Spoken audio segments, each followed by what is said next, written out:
Hey everybody, welcome back to Guns and Gadgets, your premier source for Second Amendment news. Today's Monday, the Monday Morning Grind, brought to you by Blackout Coffee. I'm trying to load up right now. Check them out if you like this hat. They sell this hat. This is where I got it. They also have Guns and Gadgets coffee blends, and they have cool 2A patches if you like the patch game too. This is the 2A logo from the 2A coffee they make for the channel. Check them out. They're a great supporter of this country. They're a great supporter of our veterans, and they make good coffee too, and it's American. Let's get into some news that came out last couple days. The Democratic National Convention, the DNC, is going to fire off day one on August 17th, 2020. And the convention, the DNC, has actually posted the party's platform online. There's a draft copy that was online. I will read you 2 paragraphs from this right now, and it tells you everything you need to know about the upcoming election and what the focus during the convention and during the election will be. Most of this we already know, but this is the actual draft, which I'll have a link down below for you. So this, if you scroll all the way down to page 43, you're going to see ending the epidemic of gun violence. I'll read you the 2 paragraphs, put it here on the screen as well. Gun violence is a public health crisis in the United States. Nearly 40,000 people die annually from guns. Again, they're forcing that suicide number in for shock and awe, devastating countless families, friends, and communities. Addressing the gun violence crisis requires supporting evidence-based programs that prevent gun deaths from occurring in the first place, including by making mental health care more accessible, funding interventions to reduce homicides and gun violence in neighborhoods, and strengthening protections against domestic violence. Democrats will also ensure the Centers for Disease Control and Prevention have sufficient resources to study gun violence as a public health issue. We don't want that. Democrats will enact universal background checks and online sales of guns and ammunition, close dangerous loopholes that currently allow stalkers and some individuals convicted of assault or battery to buy and possess firearms, and adequately fund the federal background check system. We will close the Charlestown loophole and prevent individuals who have been convicted of hate crimes from possessing firearms. Democrats will ban the manufacture and sale of assault weapons and high-capacity magazines.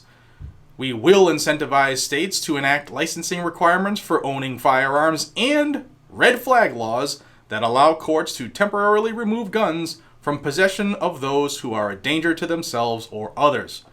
We will pass legislation requiring that guns be safely stored in homes. And Democrats believe that gun companies should be held responsible for their products, just like any other business, and will prioritize repealing the law that shields gun manufacturers from civil liability. Woo! There's a lot in there. Let's break it down a little bit. And to help, I'm going to actually read from a report that the NSSF has just put out. It's the National Shooting Sports Foundation, where they're directly addressing these 2 paragraphs and how much gun control is in 2 paragraphs. But they want to criminalize the private sale of firearms. They want to interrupt interstate commerce by stopping and criminalizing online sales of firearms and ammunition. They want to destroy what they call the Charlestown loophole. And what that is, if you're not aware, if you go to buy, say you go to buy a gun, and because there are historic amounts of firearms being purchased right now, the amount of delays in the NICS system has increased. So say you get delayed. The law says that if the FBI, who runs the NICS check system, if they don't return a reason within 3 days, a reason why you should not get that firearm, meaning why you are federally prohibited, then that transaction is allowed to go through because it is a right. The Second Amendment is a right.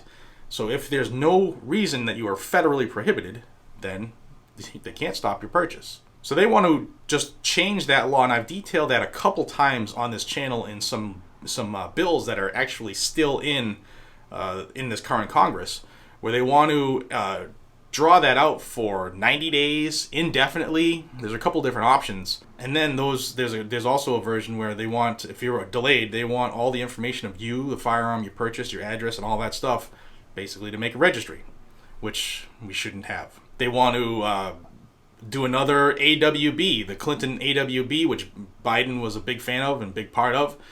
They want to stop the possession and manufacture and sale and transfer of any their term, assault weapon, but what is actually a semi-automatic rifle, ARs, AKs, and similar.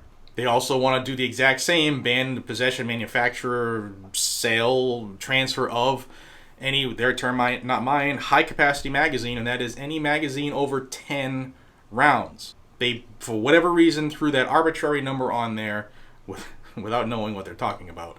But that is in their battle plan as well. They also want to enact a licensing, or the correct term is basically bribe states with money so that they can do a licensing scheme, which would, if this were to happen, that would basically get rid of constitutional carry in those states that have gone to that, right?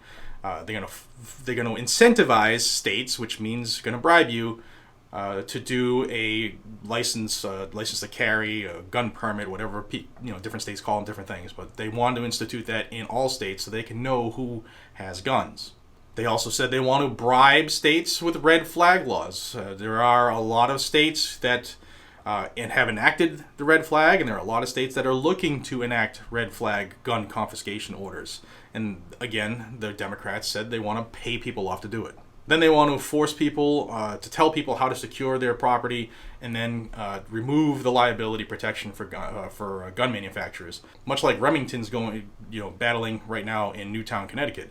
They want the manufacturer to be sued because they made the product that an evil person hell-bent on evil deeds did evil things with.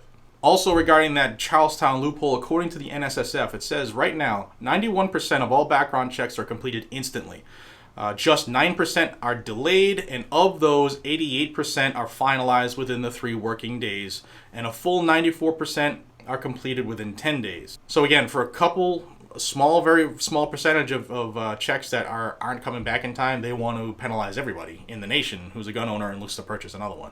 And don't forget, they have called the firearms industry the enemy, so that tells you a lot about what we can expect for this election cycle, which is rapidly approaching. August 17th is the first day of the DNC. Please pass this along. If you have any other friends that are interested in purchasing firearms, and hey, they might be a Democrat, they should probably know this information because there are Democrats that are gun owners, ladies and gentlemen. Let's not go crazy, and they should know this stuff because if they're a gun owner, they should not be voting for gun control. And that's something that we all, I think, would see eye to eye on. All right, everybody, thank you for your time. Check out Blackout Coffee. Mine is getting cold. Until we see each other again, be safe, stay vigilant, and carry a weapon. Take care, everybody.